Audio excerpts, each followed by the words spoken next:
Yo, what is up, and welcome back to a brand new video today. And in today's commentary, we're going to be talking about how to not ruin your 20s. Basically, we're just going to get into this, right? I was having a conversation with a friend who's telling me about, like, some money stuff going on and things like that. And I was like, you know what? Like, some of the shit we talking about, like, is pretty basic, right? Like, you would think it's common knowledge to some people, not always. So, basically just tell me what was going on with his girlfriend. He spent a lot of money there because they're going out on dates and he's having to work this many hours. And then I started talking and I was like, damn, like, going struggling 20 money wise, it's pretty common for people going to school and everything. But I was like, I came on here and I was like, there's three ways to really like not ruin your 20s. And one of them is a money thing, right? It's knowing when to budget, how to budget, what to spend your money on, what not to. Because with him, he was telling me about how he struggles here and there with it, especially because he said his girlfriends are expensive, which are true. So, I was coming on here to talk about the three things I actually wanted to talk about on how not to destroy your 20s, and one of them was going to be budgeting, handling your money correctly, right? Not overspending. Don't spend what you don't have. Don't go into the negatives. Trying to go out, have fun with friends, stuff like that. Whenever you reach 18, right? 18 is going to be a good age here because for me when I turned 18 I was able to get two credit cards. That's exactly what I did. I had got two credit cards.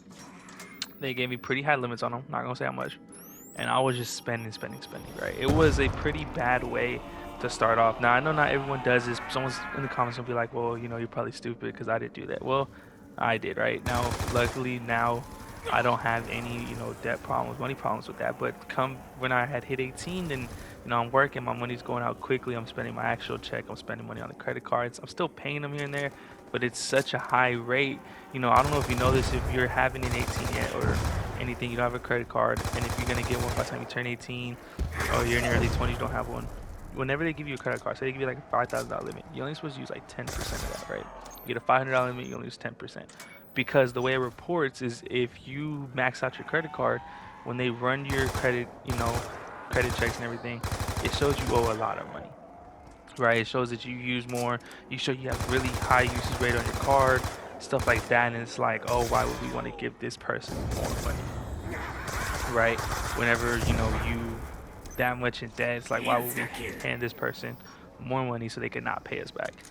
But at the same time, when you're using your 10% stuff like that, they're gonna give you an increase. The point is they want you to somewhat go into debt, so you keep having to pay it off, and then they give it to you more. So you feel like it feels like somewhat of a setup to me.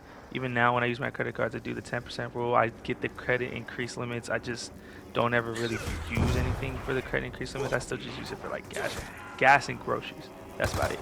So whenever when you turn 18, even your 20s, like I said, you want to be very cautious of what you do with your money. You want to budget. And I know it sounds crazy saying, especially because, when you're in that 18 to 20 range, you're going to college. If you're not, you start working. Some people go to trade school. You start spending money as quick as you make it, especially with the trade, you make a lot of money.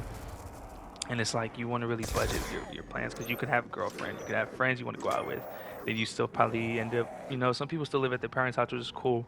And then if they make them pay bills, you go on your own. Now you have bills, and now you're trying to keep up with people who probably, don't have as big as bills you do, maybe student loans, and you're just continuously spending money everywhere, and you're putting yourself more in a hole than you really want to be in. So my advice is when you're turning 18 in your early 20s, you really want to watch what you spend. You don't want to mess it up for yourself or for the future you whenever you want to go get like cars, have high interest rates, anything, right? You want to be somewhat set and level headed. So I feel like everyone should know this. Like obviously not everyone gets that type of advice. Some people have to learn the hard way, like I did pretty much. Now my age, I don't have any debt. I'm not that old, by the way. I'm only 21 years old, but I was able to like calm myself down by the time going through that. The second thing we're talking about is just relationships, not work relationship, no, not like relationship, like girlfriend, boy, like any relationship, like friendships, relationships with your parents, anything.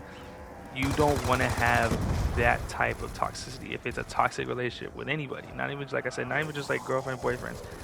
If it is a toxic place to be in, it's not something you want to have, right? That could really drag you down, weigh you down, constantly put you in, mood swings. Some people go through the depression of it. They're always mad, angry. Like I said, something like that is where you don't want to be in that constant state all the time. It's more like, can we get it over with? Can the day be done when you're with them, or if you're with your parents, always arguing and everything? It's something that you want to remove yourself out that type of environment, because if you have something that's constantly gonna bring you down, it's like, why would I want to do that? You know what I mean? So, stuff like that, when you have those type of toxic like relationships, you want to stay away. Mainly from like the romantic side, but you know people have just as bad relationship with their parents and everything. So stuff you really want to stay away from, not really get into it. So that's really one of them. So I'm not gonna lie to you. So that's something you really want to stay away. Not entertain, because it could really drag you down. And a lot of things you go through, especially with stuff like toxic parents. I know a lot of times they try to drag their kids down. If their kid is succeeding or overdoing, or following things they want to do, it gets a lot worse. So you know you really want to stay away from stuff like that, not to ruin and mess up your mindset in your 20s, make you spiral down. And the third and final thing that I really think that needs to be addressed here is a work-life balance.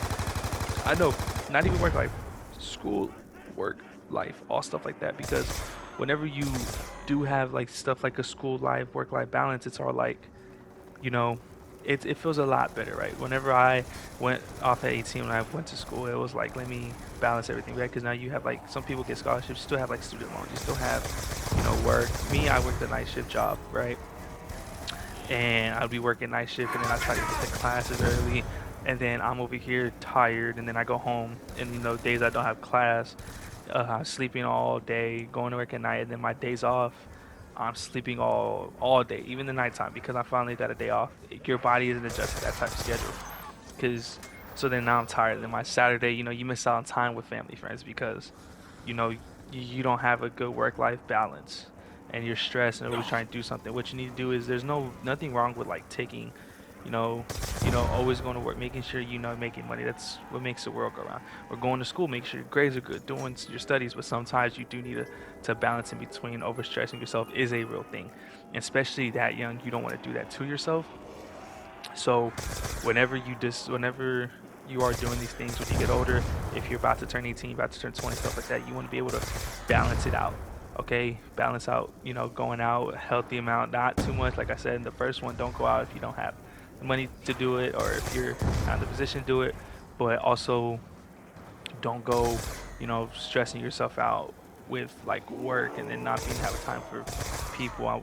There's, like I said, there's a comfortable, healthy way to go to work, school, have fun, than just tiring yourself out and not being able to do things. And stuff like that is what really gets them. Especially that I just had a friend quit a job that he was working with for like 4 years, and now he's in business for himself.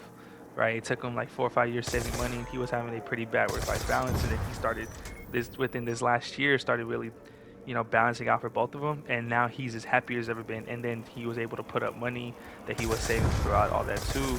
Even within this last year, he made a good amount of money just being able to balance it out. So that's something you really want to try. Like I said, that doesn't mean slack off in school, slack off at work, to go party, have fun, and do things with your friends, whatever y'all do. But also doesn't mean to focus and drill yourself to one thing. Because most of the time, what I noticed, at least when I was also had went to school, was kids who were overly driven was mainly coming from not themselves but parents with pressure, and then they get there and they start to slow down, right? Because they don't have that type of pressure on them no more. So it's always something you want to balance out, so you can still do the things you enjoy, you love. That's why like kids early on fall out of love with sports, because half of the time they don't really love it anymore. They don't balance it out. Their parents make them do it, do it, do it, do it, do it. So it's something you want to look out for, and it's something that I feel like people should know out there. So even if you're like in high school right now watching this, and you're not even 18 or 20 yet, you want to balance out school, and you like, and like sports, if you do them, don't put, you still want to be your absolute best when you play. Especially for me, I played football and basketball. You want to be your absolute best, but if you feel like you don't have love for the sport no more, it's because you're over pressuring yourself playing it all the time, then sometimes it's good to put balance in there. But that's about it for the video. That's what I wanted to talk about today. I was supposed to have another video out, which is supposed to be the nuked out challenge video. It was actually going to come out before this one, but I ended up dying when I got like 20-ish, 22 kills, and I completely just turned off the game at that point. And then I tried doing it before I recorded this one again, and then I died again. I was like, you know what? Every time I'm getting up there to like the double digits, I start dying for no. I don't know. I'm not even gonna get to that right now. It's gonna piss me off just talking about it. But yeah, I hope you enjoyed the video, man. Y'all go to like, subscribe. We'll have another commentary or challenge. Like I said in the beginning of the video, first video, I said this channel is gonna be commentaries, games with friends, or just challenges being complete. And that's what this one is. This was commentary. So I hope y'all enjoy it, and y'all have a good one.